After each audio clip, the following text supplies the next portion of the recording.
Hey everyone, this is Chani Dinani and I welcome you all to Magnet Brains Hindi. आज के topic को हम start करें उससे पहले हम इस वीडियो की शुरुआत एक बहुत ही उत्साहपूर्ण वाक्य से या लाइन से करते हैं और वो है हम होंगे कामयाब। तो हम जितने भी टीचर्स हैं मैग्नेट ब्रेन्स पे वो सब कोशिश करते हैं कि आपको जितना भी सिलेबस है, जितने भी टॉपिक्स हैं, उस पर जितने वीडियोस की ज़रूरत होती है ताकि आपकी प्रिपरेशन अच्छे से हो, वो सब हम आपको समय पे प्रोवाइड करें। साथ ही साथ मुझे भी पता है कि आप लोग भी अपना बेस्ट देते हो प्रिपेयर करने में अपने आप को वीडियोस देखकर, ताकि आप भी अपने एग्जाम्स में सबसे अच्छे नंबर ला सको। और जब हम दोनों ही अपना 100% दे रहे हैं तो इस पर ये जो लाइन है हम होंगे कामयाब, ये बहुत सही है और बहुत वैलिड है, क्योंकि इसे ही मेहनत के साथ आप बहुत ज़्यादा अच्छे से मार्क्स स्कोर कर सकते हैं अपनी लाइफ में। साथ ही साथ मैग्नेट ब्रेन्स या मैग्नेट ब्रेन्स हिंदी चैनल पे आपको जितनी भी क्लासेस हैं उनसे रिलेटेड सारे सब्जेक्ट्स के सारे वीडियोस जो हैं वो मिल जाते हैं, जिन्हें आप वेबसाइट से बहुत आसानी से देख सकते हैं। वेबसाइट को कैसे एक्सेस करना है, वीडियोस को आसानी से कैसे देखना है, बहुत ही कम समय देते हुए बस कुछ क्लिक करते हुए वीडियोस आपके सामने प्ले होना स्टार्ट हो जाएंगी। ये सब चीज़ें कैसे करनी है मैं सब बताऊंगी आपको, बट वीडियो के अंत में। पर अभी मैं आपको ये चीज़ बता देती हूँ कि आप किसी भी चीज़ की प्रिपरेशन करना चाहते हो मैग्नेट ब्रेन से कर सकते हो। साथ ही साथ ऐसा कुछ भी नहीं है कि आपको 2 या 3 वीडियोस के बाद कोई कोर्स परचेज करना पड़ेगा या कोई पेमेंट करनी पड़ेगी, बिल्कुल भी नहीं। सब कुछ फ्री ऑफ कॉस्ट और सब कुछ बहुत ही उम्दा क्वालिटी के कंटेंट के साथ अवेलेबल है। तो डेफिनेटली आप इस चीज़ों का फ़ायदा उठाइए और अपनी प्रिपरेशन बहुत ज़ोरों शोरों से कीजिए। तो इस एनर्जी, इस उत्साह के साथ आज के टॉपिक को स्टार्ट करते हैं। आज का टॉपिक होने क्या वाला है, आज हम बात करेंगे एक कंप्लीट चैप्टर रिविजन, जिसे आप 1 शॉट रिविजन भी कह सकते हो। यानी ऐसा होता है ना कि आप चैप्टर जो है जब स्टार्ट करते हो पढ़ना, तब आप बहुत अच्छे से आराम से हर एक शब्द को पढ़ते हो, उसका मीनिंग पढ़ते हो, चैप्टर की हर एक लाइन पढ़ते हो, राइट। फिर उसी को हम समरी में पढ़ते हैं, पर समरी में ये होता है कि हम कुछ पॉइंट्स को नहीं मेंशन करते हैं, है ना, क्योंकि समरी बहुत छोटा फॉर्म होता है, तो बस ज़रूरी पॉइंट्स को देख लेते हैं। पर एक होता है जिसे कहते हैं कंप्लीट चैप्टर रिवीजन, जहां हम बिल्कुल हर एक शब्द को इतना ज़्यादा टाइम नहीं देते जितना हम एक्सप्लेनेशन में देते हैं, ना ही इतना ज़्यादा छोटा कर देते मैटर जैसे हम समरी में करते हैं। तो एक जो तरीका होता है जहां आप बहुत अच्छे से रिवाइज कर सकते हो अगर आपने चैप्टर को पढ़ा है, तो वो होता है कंप्लीट चैप्टर रिविजन या 1 शॉट रिविजन। और आज के वीडियो में हम रिवाइज करने वाले हैं पोअम अमांडा को। कौन सी कविता को? अमांडा को, जो कि chapter from the diary of Anne Frank जो है हमारी बुक में, उसके अंतर्गत दी हुई है। तो आज का वीडियो जो है इस बहुत ही बेहतरीन पोअम कविता पर होगा, जो कि है अमांडा। अमांडा के बारे में ये पोअम है, जो कि एक छोटी सी बच्ची है, मतलब कहना चाहिए लाइक 13, 14 या 15 साल तक की ये बच्ची होगी। और क्यों बोल रहे हैं इतनी एज, वो आगे जाके आपको पता चलेगा। तो ये जो बच्ची है उस पर ये कविता लिखी गई है कि कैसे उसकी मम्मी जो है वो बार बार उसे टोकती हैं, तुम ये करो, तुम ये मत करो, या तुमको ये खाना चाहिए, नहीं खाना चाहिए, इस तरीके से बैठो, इस तरीके से उठो, ये सब चीज़ें जब उसको समझा रही हैं। और उस वक्त अमांडा के दिमाग में क्या चल रहा है, वो अपने एक अलग ही दुनिया को बना लेती है दिमाग में। उस दुनिया में अपने आप को वो कैसे देखना चाहती हैं, वो सब चीज़ों के बारे में बात की गई है। और साथ ही साथ आज़ादी जो है उसका क्या महत्व है, और माता पिता को बच्चों को कितनी आज़ादी देनी चाहिए या उनको किस तरीके से ट्रीट करना चाहिए, वो सब चीज़ें इस कविता में आपको बहुत अच्छे से संदेश के रूप में मिलने वाली है। तो ये जो पोअम है अमांडा, उसका जो रिविजन है वो हम आज के वीडियो में करेंगे, ठीक है। तो सबसे पहले कि इस पोअम को हम चालू करें, यानी जो इसका स्टैंजा होगा, जो छंद होगा, उसकी बात करें, उससे पहले एक छोटा सा इंट्रोडक्शन देख लेते हैं। तो सबसे पहली बात तो होती है कि भाई कोई भी पोअम होती है तो उसको लिखा किसने है, उसकी बात करनी चाहिए। तो ये जो पोअम है वो कवियत्री रॉबिन क्लाइन ने लिखा है, ठीक है। तो ये है वो जिन्होंने इस प्यारी सी कविता जो है उसका फॉर्मेशन किया है। So poem Amanda is written by Robin Klein. तो रॉबिन क्लाइन जो है वो क्या है, इस पोअम की पोइटिस है। The poem is about a little girl, Amanda, who is constantly pointed out by her mother for making mistakes. चलो धीरे धीरे पढ़ेंगे। देखो क्या लिखा है। जो पोम है अमांडा, वो एक लिटिल गर्ल, एक छोटी बच्ची के बारे में है, जो कि है अमांडा। Who is constantly का मतलब होता है लगातार, ठीक है, बार बार। तो लगातार बार बार, पॉइंटेड आउट का मतलब बार बार उसको बताया जाता है।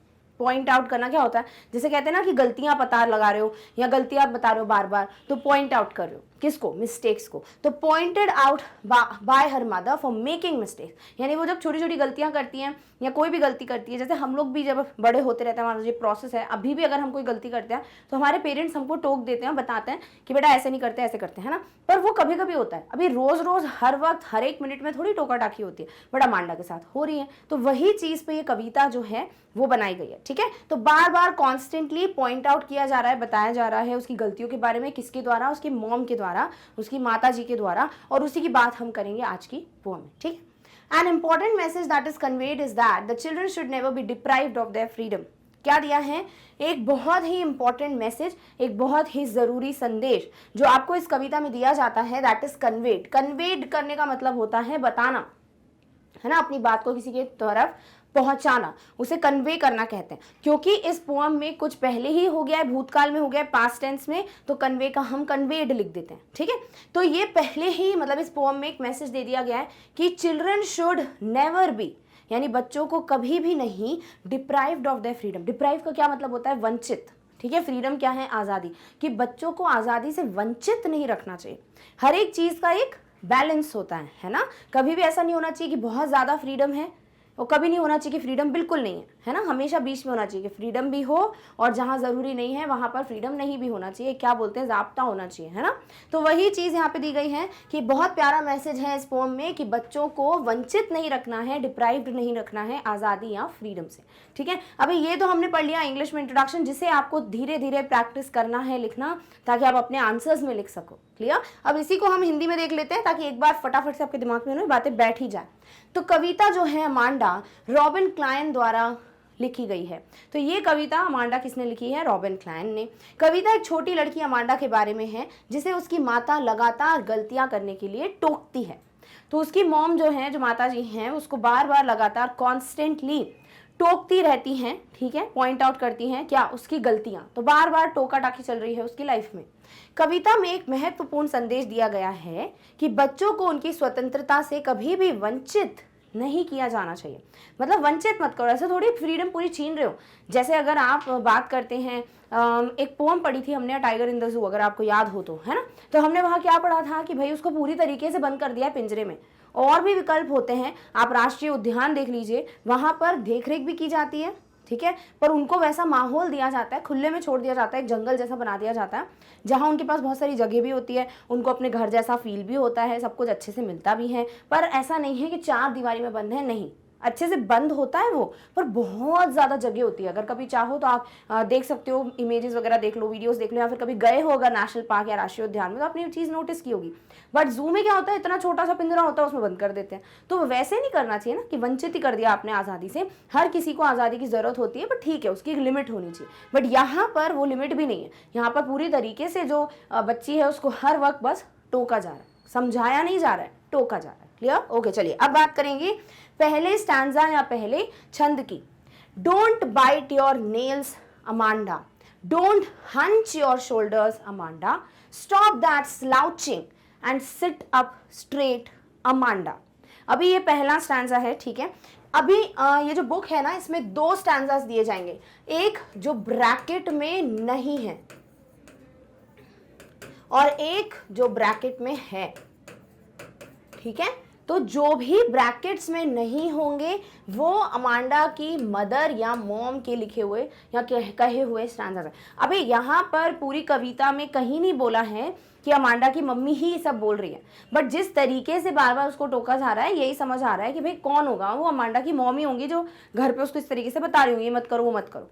तो यही मान लिया गया है कि जो स्टैंजास ब्रैकेट में नहीं है वो अमांडा की मम्मी की लाइन्स हैं, यानी कि अमांडा की मॉम बोल रही हैं। और जो भी लाइन्स ब्रैकेट में होंगी वो अमांडा जो है वो सोच रही हैं। अमांडा क्या कर रही हैं, शी इज थिंकिंग, सोच रही है वो, ठीक है। तो अभी ये जो लाइंस देख रहे हो, क्या ये ब्रैकेट में है, नहीं है। तो ये किसकी है, अमांडा की मॉम की लाइंस है, क्लियर। क्या बोला गया है, अमांडा की मॉम अमांडा को बोल रही हैं, don't bite your nails Amanda. कुछ बच्चों की आदत होती है ना, नाखून काटते रहते हैं, ऐसे काटते रहेंगे। मतलब कुछ लोग तो खाते भी हैं और कुछ लोग को खाने की आदत नहीं होती, बस उनको काट के ऐसे फेंकने की आदत होती है, जो बहुत गंदी हैबिट है है ना। और अगर आपको कभी भी ऐसा दिखता है जैसे आपकी फैमिली में कोई छोटा बच्चा जो है अभी उसमें आदत पड़ गई है, तो डेफिनेटली उनकी आदत छुड़वानी चाहिए। पर ऐसे थोड़ी मत नाखून मत खाओ, नाखून मत खाओ, नाखून मत खाओ, बार बार थोड़ी बोलेंगे, है ना। पर उनको समझाएंगे बेटा नाखून नहीं खाते, झूठ भी बोलना पड़ता है बेटा, ऐसे करोगे तो इसमें पॉइजन होता है, पेट में जो है घर बन जाता है नाखून का, ऐसे बच्चों को समझाया जाता है, राइट। क्योंकि बच्चे ऐसे ही समझते हैं चीज़ों को, इस तरीके से बोला जाए तो वो समझाना नहीं हो रहा है यहाँ पे, बार बार उनको टोकती हैं।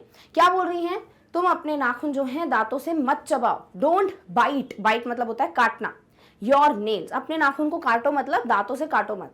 और यहां देखोगे अगर तो एक पंचुएशन है, वो है एक्सक्लेमेशन, है ना, जो इस तरीके से बनाया जाता है उसको हम क्या कहते हैं, एक्सक्लेमेटरी मार्क। जैसे फुल स्टॉप होता है, जैसे कॉमा होता है, जैसे क्वेश्चन मार्क होता है, वैसे ही क्या होता है, एक एक्सक्लेमेटरी। फुल स्टॉप लगा देते हो, पूर्ण विराम लगाते हो हिंदी में, तो क्या मतलब होता है कि भैया यहाँ पर आप रुक जाओगे पढ़ते पढ़ते, मतलब यहाँ लाइन खत्म हो गई। जब आप कॉमा लगाते हो, कॉमा का मतलब होता है आपने एक थोड़ी देर के लिए पॉज लिया है, आप थोड़ा ठहर के पढ़ोगे, है ना। देन अगर आप प्रश्न उत्तर वाला जो प्रश्न चिन्ह है या क्वेश्चन मार्क है वो लगाते हो, तो इसका मतलब आप किसी से कुछ पूछ रहे हो, ये उस चीज में पता चलता है। बट जब आप ये वाला मार्क देखते हो ना, जो कि यहाँ हर वक्त अमांडा वर्ड के बाद लगा हुआ है, इसका मतलब होता है जो भी बोल रहा है, जो भी स्पीकर है, वो अपना इमोशन बता रहा है लाइन में, ठीक है। तो यहाँ जो मॉम है अमांडा की, वो बार बार उसको गुस्से में समझा रही है, लाइक गुस्से में बोल रही है अमांडा ये करो, अमांडा वो करो। तो यहाँ पर वो जो उनका गुस्सा है या फ्रस्ट्रेशन है वो यहाँ पर दिख रहा है, ठीक है, इसलिए बार बार एक्सक्लेमेशन मार्क लगाया है। Clear, okay. चलिए अब बात करेंगे, ये सारी चीजें तो हो गई जो जरूरी बातें थी, अब इसका पूरा मतलब समझते हैं। क्या दिया है, पहले तो यही बोला नाखून वाली बात। दूसरा, don't hunch your shoulders Amanda. अब हंच का मीनिंग पढ़ लेते हैं ताकि आपको और क्लियर हो जाए कि क्या बोलना चाह रहे हैं। हंच मतलब to bend your back and shoulders forward into a round shape. आपने कई लोगों को देखा होगा या बच्चों को भी देखा होगा, जब वो पढ़ाई करते हैं कुछ भी करते हैं पूरा झुक के करते हैं, तो इससे क्या होता है, ये जो बैक है इसका ऐसा पूरा कर्व बन जाता है, तो आप स्ट्रेट नहीं दिखते हो, थोड़े समय के बाद ऐसा लगता है कर्व बन गया, जिसे हम हिंदी में कहते हैं कुबड़, है ना। तो यहाँ पर वही वो सिखा रही है, जो कि ऑब्वियसली सही भी बात है, बच्चों को बार बार सिखाना पड़ता है, बेटा सीधे बैठो, बेटा सीधे बैठो, है ना। पर अगर आप बार बार टोकोगे तो बच्चे फ्रस्ट्रेट हो जाते हैं, इसलिए आपको कोशिश करनी चाहिए उनको समझाने की, आप खुद जाके उनको सीधा कर दो, प्यार से समझाओ, है ना। तो वही चीज़ है, हंच का मतलब होता है अपने बैक और अपने शोल्डर्स को बेंड कर देना ताकि एक पूरा राउंड शेप बन जाए, कर्व बन जाए। दूसरा वर्ड भी देख लेते हैं, फिर मैं आपको लाइन समझाऊंगी। स्लाउचिंग मतलब टू सिट, स्टैंड और वॉक, यहाँ तो बैठे रहना या फिर वॉक करना या फिर खड़े रहना, कैसे, इन अ लेजी वे, एक बहुत ही आलसी तरीके से कि हाँ ऐसे खड़े हुए हैं ऐसे, तो ये होता है ना आलस से भरा हुआ पोस्चर है, कुछ नहीं बस, हाँ अरे एनर्जी होनी चाहिए ना, तो हम ऐसे खड़े रहेंगे तो हमारे पोस्चर सही नहीं लगता है बॉडी का। और लाइफ में आगे जाके हमारी बॉडी कैसे हम किस तरीके से प्रेजेंट कर रहे हैं, कैसे खड़े हैं, कैसे बैठे हैं, उन सब चीज़ों का भी बहुत इंपॉर्टेंस होता है आगे जाके, इंटरव्यू में ये भी देखा जाता है, ठीक है। तो वही चीज़ वो समझा रही हैं कि ऐसे आलसियों की तरह with your head and shoulders hanging down, head भी ऐसा है, शोल्डर्स भी ऐसे हैं, ऐसे बिल्कुल आलसियों की तरह खड़े हैं, लाइफलेस ज़ोंबी की तरह। तो वो चीज़ जो है उनकी माँ उनको समझा रही है कि ऐसे मत खड़े रहो, ऐसे मत बैठो या वॉटेवर, जिसको हम कह सकते हैं झुक के खड़े रहना, एक आलस वाले पोस्चर में। तो वो कह रही हैं don't hunch your shoulders Amanda, अपने शोल्डर्स को, कंधों को झुका के हंच करके मत बैठो। दूसरा, stop that slouching and sit up straight. बैठने की बात कैसे बोली मैंने यहाँ पर, क्योंकि यहाँ बोल दिया कि वो बैठी हुई है, ठीक है। तो अमांडा कैसे बैठी हुई है, बिल्कुल स्लाउचिंग, यानी बहुत ही ऐसे आलस के तरीके से बैठी हुई है, बिल्कुल सोफे पे ऐसे कि हाँ बस सब चल रहा है, ऐसे टाइप्स। तो वो आलस वाला पोस्चर जो है वो कहा गया है उसे स्लाउचिंग। और सीधे बैठने के लिए टोक रही उनकी मम्मी, सीधे बैठो, सिट अप स्ट्रेट अमांडा, यानी यहाँ पे भी गुस्सा दिख रहा है। तो पहले छंद में स्टैंजा में क्या बोल रही है उनकी मॉम, समझ आ गया है, ठीक है। अब इसी को देखते हैं कि आप लिखोगे कैसे। सो अमांडास मदर, अभी आई होप ये क्लियर हो आपको कि जब एपोस्ट्रोफी लग जाती है इसका मतलब होता है अमांडा की, ठीक है, अमांडा की मॉम, अमांडास, ठीक है। So Amanda's mother is pointing out her mistakes and asking her not to bite her nail. सबसे पहले अमांडा की मॉम जो है वो अमांडा की गलतियों को बता रही हैं, उनकी मिस्टेक्स को पॉइंट आउट कर रही हैं। पहली चीज क्या बोलती हैं, don't bite your nails Amanda, अपने नाखून जो हैं वो मत चबाओ।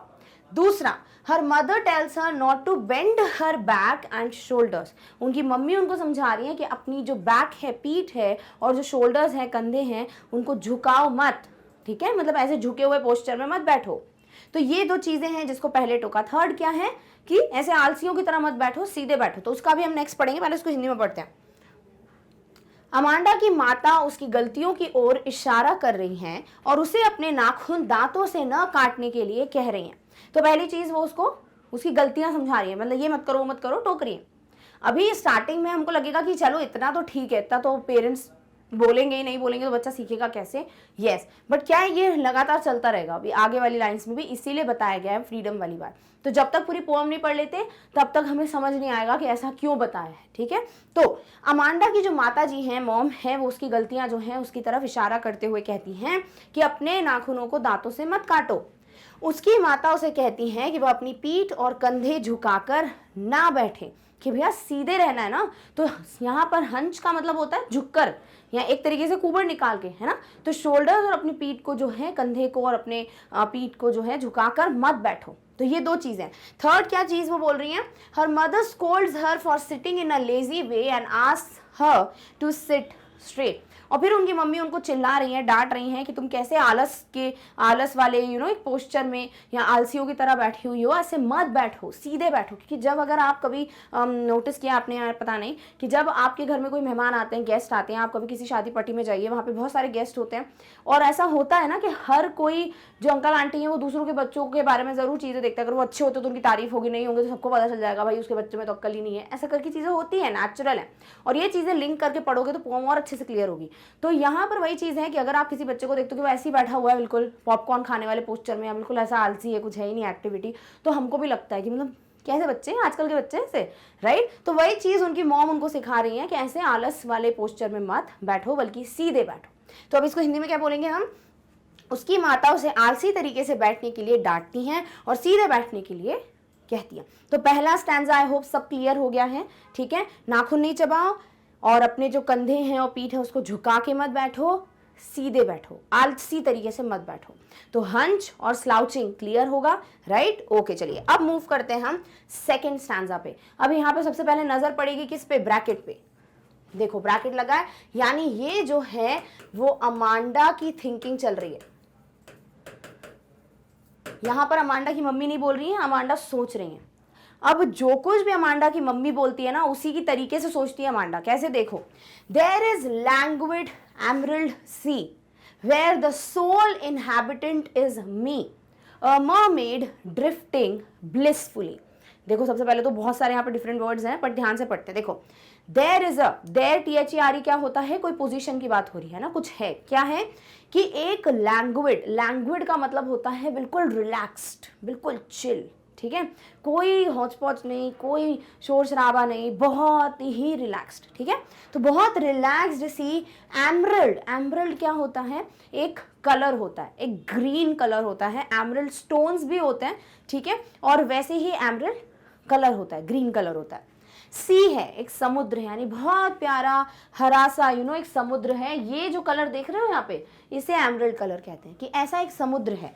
वेयर द सोल, सोल का मतलब अकेले, एकमात्र, ठीक है। सोल मतलब एकमात्र, ओनली वन। इनहैबिटेंट का मतलब क्या होता है, रहवासी, निवासी, ठीक है। तो कोई जगह पे अगर कोई इनहैबिट कर रहा है यानी कि वो वहां पे रहता है। इज मी, मी कौन बोलेगा, कौन सोच रहा है, ये अमांडा सोच रही है। तो अमांडा अपनी बात करी, यानी कि जब उनकी मम्मी टोक रही है उनको, तुम ऐसे मत बैठो, वैसे मत बैठो, आलस वाले तरीके से मत बैठो, तो वो आलस से लिंक करते हुए अपनी एक दुनिया बना के रखी है दिमाग में अमांडा ने, जहां वो सोच रही हैं कि एक बहुत प्यारा रिलैक्स्ड हरा कलर का समुद्र है, और वहां पर अकेली जो निवासी है वो कौन है, वो अमांडा है। अ मर्मेड, मर्मेड क्या होती है, मर्मेड ऐसे सोचा है कि ऐसा कोई कैरेक्टर होता है, ऐसा होता नहीं रियल में, ऐसा सोचा जाता है, जिसे हम कहते हैं मर्मेड, ऐसा कोई कैरेक्टर जहां पर जो ऊपरी की बॉडी होती है वो एक ह्यूमन फीमेल की होती है, और जो नीचे की बॉडी होती है वो एक फिश, एक मछली जैसे होती है, ठीक है। तो ऐसे जो कैरेक्टर होते हैं उसे मर्मेड कहते हैं। जल परी सुना होगा आपने, है ना, जल परी जो होती है उसे कहते हैं एक मर्मेड। तो वो सोच रही है अमांडा कि वो एक मर्मेड है, और वो एक बहुत ही प्यारे खूबसूरत से हरे कलर के समुद्र में जो बिल्कुल रिलैक्स्ड है वहां पर हैं, और वो एकमात्र निवासी हैं। और वो कर क्या रही हैं, ड्रिफ्टिंग ब्लिसफुली। ड्रिफ्ट का मतलब होता है पानी से मूव कर, जैसे अगर आप अभी स्विमिंग वगैरह करते हो, अगर आप या नहीं भी करते हो तो पानी में एक हलचल होती रहती है, मूवमेंट होती रहती है। तो अगर कोई भी चीज़ आप रख दोगे तो पानी खुद अपने बहाव के साथ ले जाएगी उसको।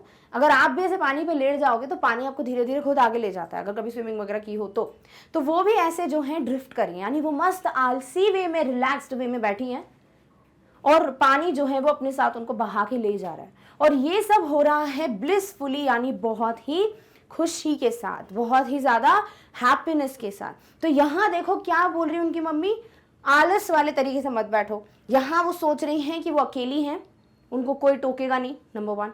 सेकेंडली वो अपनी मर्जी से जो है बस लेटी हुई है, आलस वाले ले में मस्त रिलैक्स कर रही है, चिल कर रही है और पानी उनको अपने साथ ले जा रहा है।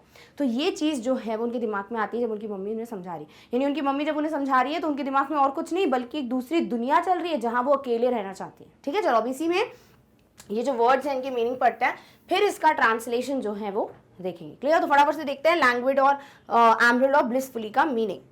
तो यहाँ वर्ड लैंग्वेड का मीनिंग क्या है भाई, जैसे मैंने बोला रिलैक्स, सो शीतलीकृत यानी बहुत ही शांत, बहुत ही एक अलग ही feeling, relaxed feeling, that is languid. एम्ब्रिल एक हरा कलर है, ग्रीन कलर है, अभी बता दिया पिक्चर में। और ब्लिसफुली यानी खुशी से, हैप्पीली, आनंद पूर्वक। ठीक है, तो वो जो उनकी मम्मी बोल रही हैं उससे बिल्कुल अलग अपनी एक दुनिया उन्होंने सोच ली है दिमाग में, और वहाँ वो अकेले रहना चाहती हैं। सोल एकमात्र, इनहैबिटेंट निवासी, ठीक है, जो यहाँ पे रेसिडेंट है वो। क्लियर? ऑल राइट, चलिए next. By listening to all this, जब ये सब उनकी मम्मा उनको बोल रही हैं, ये सब कुछ सुनने के बाद Amanda starts imagining herself to be in a deep green sea. Amanda जो है वो अपने आप को एक बहुत ही प्यारे, गहरे, रिलैक्स, हरे से समुद्र में, ग्रीन सी में इमेजिन करती हैं। She wants to be the only inhabitant यानी रेसिडेंट यानी निवासी of this beautiful green sea. वो इस समुद्र की एकमात्र निवासी या इनहैबिटेंट बन के रहना चाहती हैं इस खूबसूरत सी जगह पे। क्लियर? अब इसी को हिंदी में पढ़ते हैं। तो यहाँ पर जो ये सब बातें सुनती हैं जब अमांडा, तो यह सब सुनकर अमांडा अपने आप को एक गहरे हरे समुद्र में होने की कल्पना करने लगती है, यानी कि वो वहाँ पर ही रहती हैं जहाँ पर एक बहुत ही खूबसूरत हरे कलर का, एमरल्ड कलर का डीप ग्रीन यानी कि बहुत ही गहरे हरे रंग का सी यानी समुद्र है। वह इस खूबसूरत हरे समुद्र की एकमात्र निवासी बनना चाहती हैं और वो सिर्फ यही सोच रही है कि मैं यहाँ पर अकेले रहती हूँ और मेरे अलावा और कोई नहीं रहता। सो अमांडा की ये थिंकिंग आप देख सकते हो यहाँ पर कि उनको इतना टोका गया है कि उनके लिए अकेले रहना बेटर है, तो वो अकेले ही रहना चाहती है। Clear? Okay. She imagines herself like a mermaid. तो she imagines herself कि वो एक क्या है, mermaid है। mermaid क्या है? जल परी यानी aquatic creature, पानी में रहने वाला एक creature with the head and upper body of a female human। ऊपर जो ये head है और upper body जो होती है वो पूरी female human की होती है, और जो lower body या जो tail है it is of a fish who is drifting यानी mermaid है कौन? अमांडा, और वो ड्रिफ्ट कर रही है। ड्रिफ्ट का मतलब carried slowly by the water यानी धीरे धीरे पानी अपने साथ उनको बहाकर ले जा रही हैं, वो भी बहुत हैप्पीली, बहुत ही खुशी से।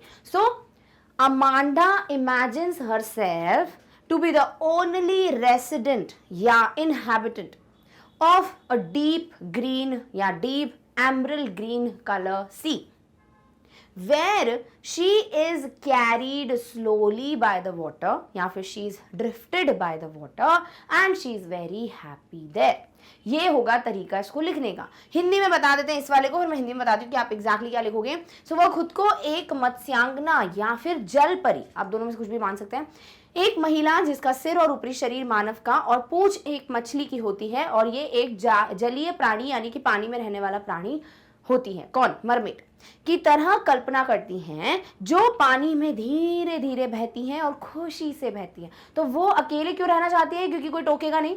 खुशी खुशी आलस वाले रूप में ड्रिफ्ट हो रही है, खुद नहीं चल रही। क्यों? क्योंकि यहाँ पर वो अगेन अपने आलस से अपनी लाइफ जी सकती हैं, बट घर में नहीं जी सकती, मम्मी उसी चीज पे टोक रही है। तो यहाँ पर वही चीज है, अमांडा ये सब बातें सुनने के बाद खुद को एक गहरे हरे समुद्र में एकमात्र निवासी होने की कल्पना करती हैं।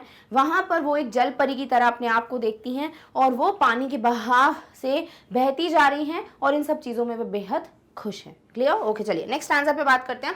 अब ये फिर से ब्रैकेट में नहीं है, तो ये अमांडा की मम्मी कह रही हैं, did you finish your homework Amanda? Did you tidy your room Amanda? I thought I told you to clean your shoes. Amanda. तो यहाँ पर क्वेश्चन मार्क है, फिर एक्सक्लेमेटरी है। अगेन यहाँ पर वो चिल्ला के उसको बोल रही है, गुस्सा होकर, मे बी क्योंकि अमांडा शायद सुनी नहीं रही उनकी बात, है ना। सो यहाँ जो स्टैंजा है, इस स्टैंजा में अमांडा की मम्मी जो है उनसे कुछ क्वेश्चंस कर रही हैं। सबसे पहले, did you finish your homework, क्या तुमने अपना गृह कार्य या होमवर्क कंप्लीट किया। Did you tidy your room Amanda, क्या तुमने अपना रूम साफ किया या नहीं। आई थॉट, मुझे लगता है, I told you to clean your shoes, मैंने तुम्हें बोला कि तुम्हें अपने जूते साफ करने थे। तो यहाँ पर अमांडा की मम्मी किस बात पे टोक रही है कि अमांडा ने अपने काम सही से किए हैं या नहीं। और ऑब्वियसली नहीं किए होंगे, तभी उनकी मम्मी टोक रही है कि तुमने अपना होमवर्क किया कि नहीं, तुमने अपना रूम साफ किया कि नहीं। मुझे लगता है मैंने तुम्हें कहा था कि तुम्हें अपने जूते साफ करने हैं, तुमने अपने जूते साफ किए कि नहीं। ठीक है, तो ये है एक्सक्लेमेशन। तो यहाँ पर तो कुछ डिफिकल्ट है नहीं, बड़े इजी से वर्ड्स हैं, फटाफट से पढ़ लेते हैं। सो मदर स्टार्ट्स क्वेश्चनिंग अमांडा, इस स्टैंजा में जो मॉम है अमांडा की, वो उनसे क्वेश्चंस कर रही हैं। सबसे पहले, had she done her homework or not, पहला क्वेश्चन ये कि उसने अपना होमवर्क किया है या नहीं। Had she cleaned her room or not, कि अपना रूम उसने क्लीन किया या नहीं।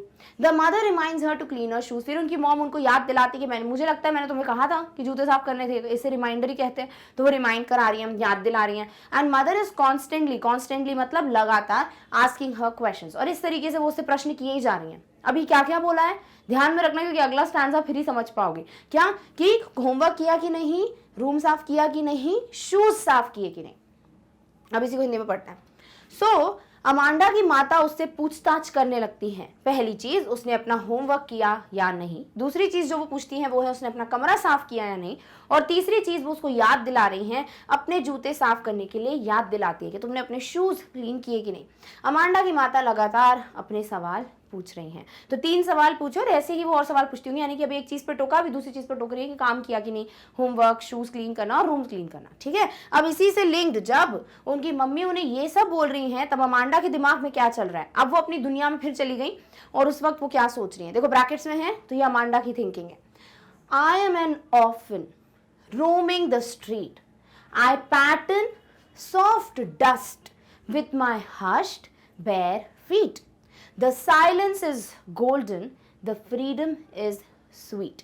तो अमांडा यहाँ पे अपने आप को एक ऑर्फन की तरह इमेजिन कर रही है, और इसीलिए सबसे स्ट्रॉन्ग छंद, सबसे स्ट्रॉन्ग स्टैंजा है कि कोई भी बच्चा खुद को एक ऑर्फन, एक अनाथ की तरह इमेजिन करेगा क्या, बिल्कुल नहीं। बहुत बड़ा वर्ड है ना।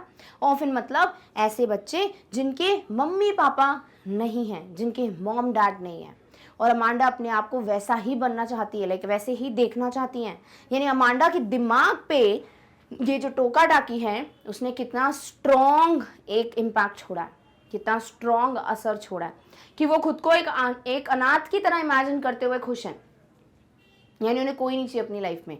तो वो इमेजिन कर रही हैं कि मैं एक ऑर्फन हूँ, एक अनाथ हूँ, रोमिंग द स्ट्रीट, जो सड़क पे ऐसे घूम रही है, ठीक है, रोम कर रही है, मतलब होमवर्क का कोई झंझट ही नहीं। दूसरी चीज, I pattern soft dust with my hushed bare feet. Bare का मतलब जिसमें जूते चप्पल नहीं पहने हो, नंगे पैर, ठीक है, बेयर फुट, बिना जूते चप्पल के, बिना फुटवेयर के। अपने जो बेयर फुट से जब वो चलेगी सॉफ्ट डस्ट पे, जो बिल्कुल बहुत ही सॉफ्ट सी रेत या मिट्टी है, उस पे जब आप चलोगे बिना जूते चप्पल के, तो ऐसे पैटर्न्स बनते जाते हैं, डिजाइन बनती जाती हैं। तो वो अपने पैरों के निशान जो है वो ऐसे बना रही हैं, किस पे, मिट्टी पे। यानी कि बेयर फीट का मतलब शूज नहीं पहने हैं। शूज जब होंगे ही नहीं पहनने के लिए, तो क्लीन करने का झंझट ही नहीं। तो शूज क्लीन करने पे ये चीज दिमाग में आई है किसके, अमांडा के। और हश्ड का मतलब होता है बिल्कुल साइलेंट, शांत, ठीक है। तो हश्ड को ऐसे से ध्यान से रख सकते हो। तो हश्ड मतलब बहुत ही शांत, यानी उसके पैरों में आवाज भी नहीं आएगी ना, जूते नहीं पहने, पैरों जब बिना जूते के चलोगे तो पैरों से आवाज आएगी क्या, नहीं। तो वो ये सोच रही हैं कि वो मस्त ऐसी रोड पे घूम रही हैं, स्ट्रीट पे घूम रही हैं, कोई टोकेगा नहीं, वो एक ऑर्फन है, एक अनाथ की तरह घूम रही हैं। और वो मिट्टी पे बिना जूते चप्पल पहने हुए अपने नंगे पैरों से चल रही हैं, जहां पे जो रेत है, जो डस्ट है, उस पे उनके पैरों के निशान या पैटर्न्स बनते जा रहे हैं। The silence is golden.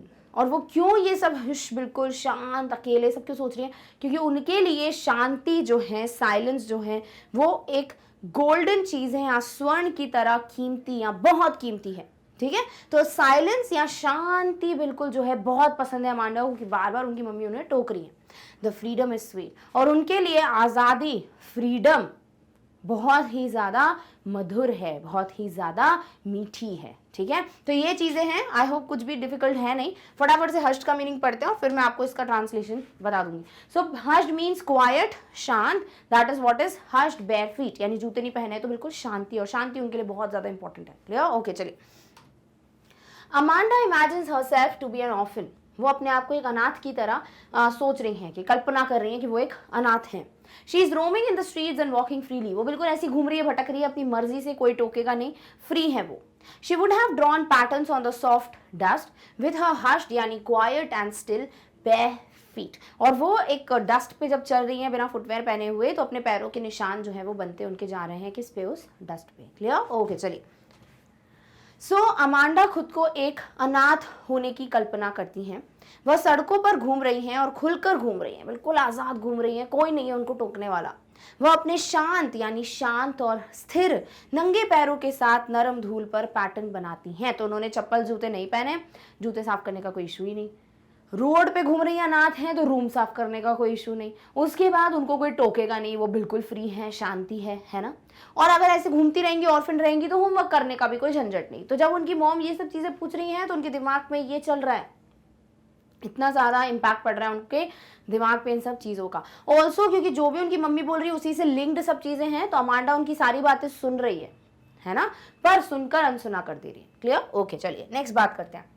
According to her silence is golden and freedom is sweet. Amanda के अकॉर्डिंग, अमांडा के दिमाग से अगर हम देखें, तो उनका ये मानना है कि साइलेंस यानी बिल्कुल शांत माहौल या शांति जो है वो गोल्डन यानी स्वर्ण जैसी कीमती है, और फ्रीडम स्वीट है, यानी कि आज़ादी बहुत मधुर है। ठीक है, अब इसी को पढ़ते हैं। सो अमांडा के अनुसार या उनके अनुसार मौन जो है, शांति जो है, साइलेंस जो है वो स्वर्ण है, और स्वतंत्रता या फ्रीडम जो है वो मधुर है। ठीक है, आई होप यहाँ तक क्लियर हो गया है। बहुत सारे स्टैंजाज हैं, तो बिल्कुल अच्छे से समझते जाना है। अब अगला देखते हैं कि अमांडा की मम्मी उनको किस चीज पे टोक रही है। Don't eat that chocolate Amanda, remember your acne Amanda, will you please look at me when I am speaking to you Amanda. अभी एक्ने की बात हो रही है। एक्ने क्या होते हैं? एक्ने मतलब पिंपल्स। ठीक है, पिंपल्स हो जाते हैं ना, है ना। अभी पिंपल्स आ रहे हैं तो पक्का टीनेज की एज होगी, है ना, मतलब एक युवा पीढ़ी की बात हो रही है। तो इसलिए मैंने बोला अमांडा की एज जो है वो आप 12, 13, 14, 15 ऐसे कुछ इसके आसपास लगा सकते हो, यानी बहुत छोटी नहीं है, वो 5th 6th की बच्ची नहीं है, 5th 6th क्लास की। ठीक है, तभी एक्ने या पिंपल्स की बात हो रही। तो उनकी मम्मी अब उनके खाने पे भी टोक रही है उनको, जो उनके सही के लिए बोल रही है, बट क्या बार बार टोका जा रहा है ना, इसलिए उसको समझ नहीं आ रहा। तो अमांडा की मम्मी बोलती है कि चॉकलेट मत खाओ। क्यों मत खाओ? क्या तुम्हें अपने पिंपल्स या एक्ने याद नहीं है? होता है ना, जब किसी को हार्मोनल एक्ने या पिंपल्स होते हैं तो उनको कुछ चीज़ों पे खाने पे थोड़ा कंट्रोल करना पड़ता है। जैसे मीठा बोलते हैं कम खाओ, तेल वाली चीज़ें कम खाओ, है ना, हेल्दी खाओ। तो उससे क्या होता है कि फिर पिंपल्स जो हैं वो इतने नहीं आते हैं बॉडी, मतलब फेस पे या कहीं पे भी। तो इसीलिए वो अपनी बेटी को टोक रही हैं कि चॉकलेट मत खाओ, तुम्हें क्या अपने पिंपल्स या एक्ने याद नहीं है? Will you please look at मी। और अमांडा जो है वो उनकी तरफ देख ही नहीं रही है। जब उनकी मम्मी उन्हें टोक रही है तो उनकी मम्मी को गुस्सा आ गया है, और फ्रस्ट्रेट होते हुए वो बोलती हैं क्या तुम मेरी तरफ देखोगी जब मैं तुमसे बात कर रही हूँ?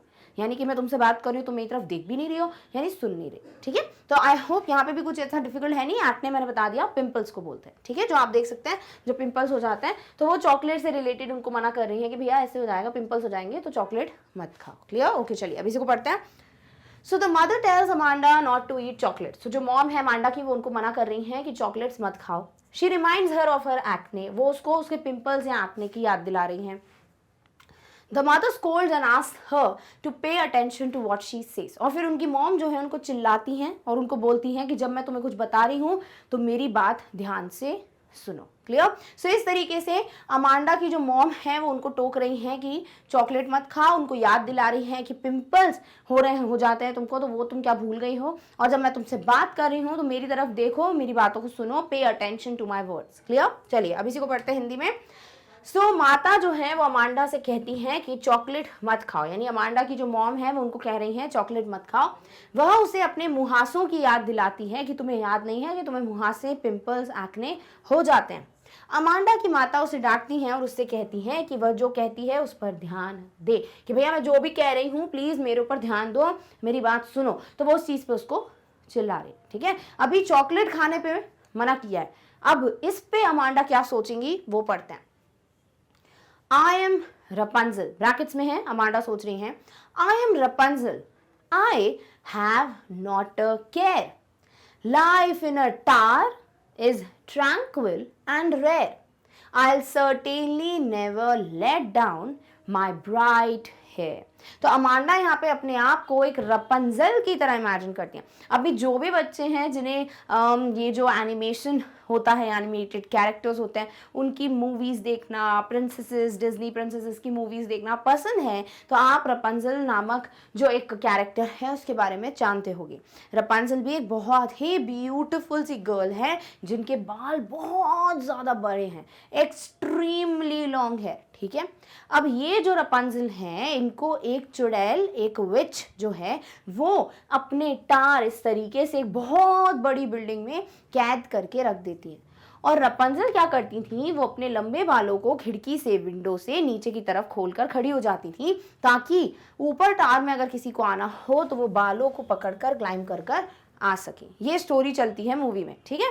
तो अब अमांडा अपने आप को एक रपंजल की तरह सोच रही है कि वो एक रपंजल है और वो कहाँ रह रही हैं, एक टार में बंद है, वो भी जैसे रपंजल थी। अभी रपंजल हैप्पी नहीं थी, एक टार में उसको बंद करके रख दिया था, आज़ादी छीन ली, बट अमांडा को वैसी ही लाइफ चाहिए कि वो टार में बंद हो जाए भैया, फिर वहां पे उनको जो करना होगा कर सकती है, चॉकलेट जितनी खानी खा सकती हैं, राइट। तो उनको कोई फर्क नहीं पड़ेगा, उनको कोई केयर नहीं करनी पड़ेगी किसी चीज़ की।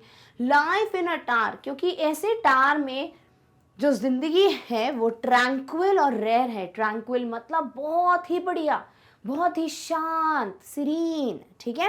और रेयर है, असामान्य जिंदगी है। सामान्य जिंदगी नहीं होगी जैसी अमांडा के घर पर है, बिल्कुल अलग होगी, मस्त वो अकेली रहेंगी। आई सर्टेनली, बट वो श्योर है। सर्टेन का मतलब शी इज 100% श्योर। किस बारे में? कि never let down my bright hair, कि वो अपने खूबसूरत से बाल, भैया रपंजल होंगी तो रपंजल जैसे लंबे बाल होंगे उनके, अमांडा के, तो वो अपने बालों को कभी भी खिड़की से ऐसे नीचे की तरफ खोलकर खड़ी नहीं होंगी। क्यों? क्योंकि खोलकर खड़े होने का मतलब कोई चढ़ के आएगा, इसका मतलब वो नहीं चाहती कोई भी उनके घर में एंटर हो। तो यहाँ भी वो अकेले रहना चाहती हैं और वो किसी को भी एंट्री नहीं देंगी, क्योंकि टार में वो अकेले में फिर जितनी चॉकलेट्स हो सकता है खाएंगी, उन्हें कोई टोकेगा नहीं। क्लियर? सो यहाँ पर फटाफट से ट्रैंक्विल का मीनिंग पढ़ते हैं। रपंजल के बारे में जब मैं एक्सप्लेन करेंगे ना तभी मैं आपको बता दूंगी। सो ट्रैंक्विल का मीनिंग देखते हैं। और यहाँ एक और चीज़ है, एक और चीज़ मैं क्लियर कर देती हूँ कि जो रपंजल है उसके इतने बड़े बाल हैं, तो आप इमेजिन कर सकते हो आप कि हम क्यों बात कर रहे हैं, अमांडा क्यों सोच रही है रपंजल के बारे में। और क्योंकि उन्हीं को टावर में बंद किया गया था और इतने बड़े बाल होते थे, इसलिए वो नीचे करती थी, पकड़ के आ जाते थे। अगर किसी को ऐसा लग रहा है कि क्या लॉजिक हुआ, बाल पकड़ के कोई आ सकता है क्या, तो इतने लंबे बाल बताए गए हैं रपंजल के। क्लियर? फटाफट से आप ट्रैंक्विल का मीनिंग देखते हैं। So tranquil means quiet and peaceful, बिल्कुल शांत और बहुत ही पीसफुल, यानी बहुत ही अच्छी फीलिंग होती है ना, एक शांत जो फीलिंग होती है वो, यानी कि बहुत ही ज़्यादा शांत। क्लियर? ओके, चलिए अब इसी का पढ़ते हैं translation. So Amanda imagines herself to be Rapunzel. Rapunzel क्या है? It is a character from a fairy tale, परियों की कहानियों में से एक कैरेक्टर है। Was captured in tower by a witch, जिसे एक टार में बंद करके कैद करके रखा था एक विच, एक चुड़ैल ने। ठीक है, तो अपने आप को वो उसी कैरेक्टर की तरह इमेजिन करें। She wants to be Rapunzel as her life in the tower will be tranquil and rare. तो वो क्यों बनना चाहती है रपंजल? क्योंकि फिर रपंजल जैसी ही उसकी जिंदगी कहाँ हो जाएगी, एक टार में सीमित रह जाएगी। बट ये जो जिंदगी है वहाँ पे कोई होगा ही नहीं टार में, तो वो शांति वाली होगी, कोई टोकेगा नहीं, है ना। तो वो बहुत ज़्यादा शांति वाली जिंदगी जी सकती हैं। और रेयर होगी यानी नॉर्मल लाइफ नहीं होगी, असामान्य होगी, उसके लिए बहुत एक्साइटिंग होगी। किसके लिए? अमांडा के। क्लियर? ओके। सो अमांडा खुद को रपंजल होने की कल्पना करती हैं। रपंजल एक ऐसी परी कथा का चरित्र है जिसे एक चुड़ैल ने टावर में कैद कर लिया था। तो रपंजल एक जो परियों की कहानियां होती हैं उसका एक कैरेक्टर, एक पात्र है जिसे एक चुड़ैल, एक विच ने कैद करके रखा था। वह रपंजल बनना चाहती हैं क्योंकि टावर में उसका जीवन शांत और असामान्य होगा। बहुत ही शांतिनुमा जिंदगी होगी उसकी टार में और बहुत ही अलग होगी, लाइक वो ऑर्डिनरी नहीं होगी। उनके लिए, अमांडा के लिए वो एक्स्ट्रा ऑर्डिनरी हो जाएगी। Clear? Okay. But she would not let her hair down so nobody comes to the tower. But Rapunzel और अमांडा में एक चीज का अंतर रहेगा। रपंजल अपने बालों को खोलकर खिड़की से बाहर खड़ी हो जाती थी ताकि वो बाल से कोई भी ऊपर आ जाए पकड़ के, बट ये जो अमांडा है वो अपने बालों को खोलकर खिड़की की तरफ बिल्कुल नहीं खड़े होने वाली हैं ताकि कोई भी टावर में एंटर ना करे और वो अकेले ही वहां पर रहें। लेकिन वह अपने बालों को खोलकर खिड़की के बाहर नहीं करेंगी ताकि कोई भी टावर में आ ना सके। तो वो अपने बाल खोलकर खड़ी ही नहीं रहेंगी वहां पर, तो कोई भी टावर में नहीं आएगा, वो अकेली रहेंगी, कोई उनको नहीं टोकेगा, फिर वो जितनी चाहे उतनी चॉकलेट्स खा सकती है। क्लियर? ओके, चलिए अब नेक्स्ट बात करते हैं जो कि लास्ट स्टैंजा है। ठीक है, यहाँ पे पोएम खत्म हो जाएगी। तो उनकी मम्मी फिर उन्हें टोकती हैं और क्या बोल रही हैं? Stop that sulking at once, Amanda. You are always so moody, Amanda. Anyone would think that I nagged at you, Amanda. अभी सबसे पहले तो ये बता देती हूँ मैं कि यहाँ पर यू अपॉस्ट्रोफी आर का मतलब होता है यू आर। आई होप बहुत से बच्चों को पता होगा, किसी को नहीं पता तो यू आर को ऐसे लिखते हैं। ठीक है, तो यहाँ पे बात क्या हो रही है कि अमांडा की मम्मी उनको बोलती हैं स्टॉप दैट सल्किंग। सल्किंग का मतलब क्या होता है? जैसे आपने कभी देखा हो, अगर किसी छोटे बच्चे को ना कोई चीज़ चाहिए और मना कर दी जाती है, या फिर किसी छोटे बच्चे को टोक दिया जाता है, बेटा बस चुपचाप बैठे उधर पर, ऐसे करके, तो बच्चा कैसे मुंह बना के बैठ जाता है ना, और वो मन ही मन में बड़ा गुस्सा हो रहा होता है। करे छोटे बच्चे करते हैं ऐसा, तो वो बहुत ज़्यादा गुस्से में जाते हैं, मुंह बना के बैठे आते हैं, और हमको बड़ी हंसी आती है बच्चों को देख के कि अरे बाप रे उसको गुस्सा आ गया। तो उसे कहते हैं सल्क करना, यानी अपने आप में बहुत ज़्यादा गुस्सा हो रहे हो, आपको बहुत अजीब लग रहा है कि ऐसे कैसे मेरे को टोक दिया। तो वैसे ही अमांडा कर रही हैं, वो सल्क कर रही हैं। तो उनकी मम्मी उनको चिल्ला रही हैं, बोल रही हैं ऐसे सल्क करना बंद करो। दूसरी बात, you are always so moody Amanda, तुम हमेशा इतनी मूडी क्यों रहती हो?